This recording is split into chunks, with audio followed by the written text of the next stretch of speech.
Welcome to today's game show on the topic Troubles for Deutsche Bank, Wells Fargo drags down Wall Street. So Deutsche Bank is a German multinational investment bank that has been facing a series of legal and financial problems in recent years. One of the main issues is related to the bank's involvement in a money laundering scandal. The bank has also been struggling with a decline in revenue, a high cost structure, and the need to restructure its operations. These challenges have raised concerns about the bank's financial stability and have led to decline in its stock price. As Deutsche Bank is a major player in the global financial markets, its troubles have had spillover effects on Wall Street, contributing to a broader sense of unease and uncertainty in the financial industry. Wells Fargo, on the other hand, is a US-based multinational financial services company that has been facing a series of scandals related to its sales practices and customer treatment. One of the most significant scandals was related to the creation of fake customer accounts. The scandal led to a loss of trust in the bank's leadership and a decline in its stock price. In addition, the bank has also been facing regulatory scrutiny related to its mortgage practices and auto lending. These issues have raised concerns about the bank's reputation and have had negative impact on its financial performance. As Wells Fargo is a major player in the US financial markets, its troubles have contributed to the broader negative sentiment on Wall Street. So, for today's contestants, we have 3 of the smartest and intelligent people in the industry fighting for the prize of 100,000 cash. So, first, we have Laticia Ng Xing Yi. Then, we have Jonas Chua.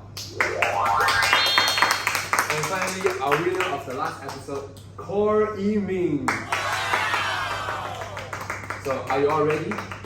Yes. Okay, so here comes our first question. What are the 5 key risks identified in both Deutsche Bank and Wells Fargo's case?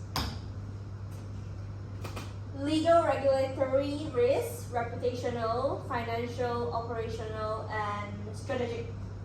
Oh my god, that's 1 point for Khor Ee Ming. A perfect start for the reigning champion of the show. So, the next question is regarding the legal and regulatory risk. So, how much was Deutsche Bank and Wells Fargo fined independently? Oh, the Deutsche Bank was fined by the US government for 40 million for mortgage-backed security fraud, while Wells Fargo was fined by the US regulators for 185 million over the creation of fake customer accounts. That is correct. Good job by our first time contestant, Laticia. So, the next question is, why does reputational risk apply perfectly to both cases? A negative report can destroy a company's reputation, causing it to lose trust and potentially loss of clients.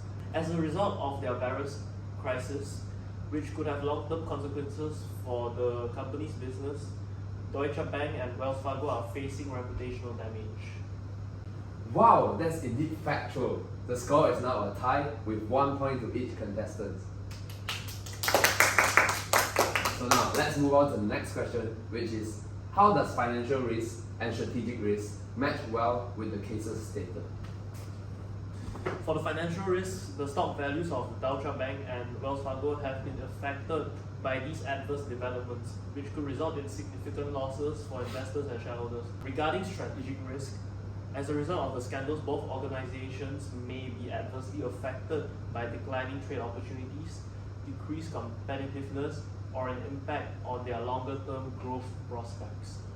Let's give a round of applause to Jonas for that amazing answer. So, for the last questions on the 5 key risks, how does operational risk relate to our topic today? Events reported are indicative of operational risk, for example, the potential for unauthorized activities by staff or weak internal controls that could result in serious financial loss and reputational damage to an organization. Wow, that's really impressive. Now, on to the next part of our questions. We are now going to imagine ourselves as the chief risk consultant. So, what advice is most suitable to be given to the CFO in preventing or reducing the downside impact of such unforeseeable risks from the case above?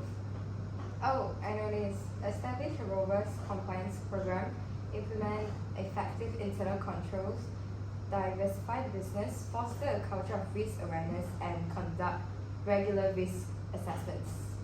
Once again, the score has come to a tie with 2 points each after Leticia's amazing answer. So, the next question will be, how does establishing a strong compliance program help? Having a strong compliance program that emphasizes ethical conduct and compliance with applicable laws and regulations can help prevent violations and reduce the risk of legal penalties and reputational damage. Wow, that is correct! 2 in a row for Laticia. So, moving forward, what can implementing effective internal controls do to a bank in preventing risk?